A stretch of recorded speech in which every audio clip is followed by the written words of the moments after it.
Hi, my name is Lauren, proud owner of Aggressive Credit Repair for 20 years. Actually, 20 years today, as of the filming of this video. It's my 20th year in business. I've had thousands of clients. What I like to do for current and past clients is send out a newsletter with a credit tip.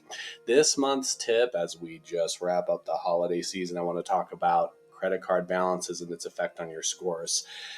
I think it's safe to say most people know maxed credit cards are not good for your scores, but you know how big of an effect it can have?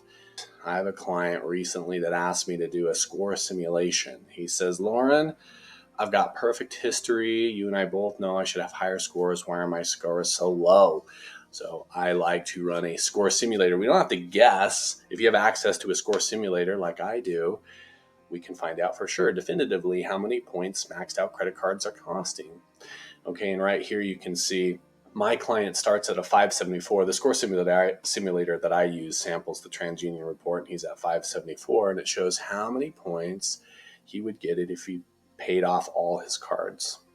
Well, he would shoot up to 806, and if you're doing the math, that is 232 points. So, what a fun fact, this is the most extreme example I've ever seen, and that's what partly inspired this video and newsletter. So it's safe to say that if you run the score simulator, you're not going to see 232 point increase, but it lends itself to my point, which is credit cards can have a massive effect on your scores. So, I want to add a unfortunate fact.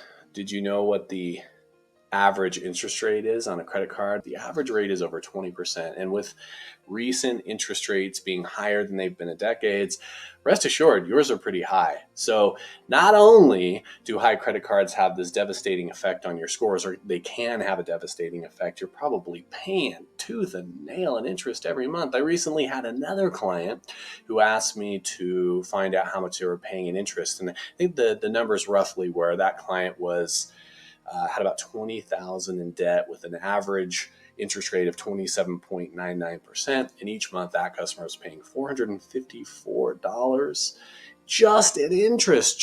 That's like a car payment, not to mention the devastating effect it had on their scores. So take away, lower those credit card balances. If you have any questions, reach out anytime through this channel or reach out to my website, aggressivecreditrepair.com. Thanks for watching.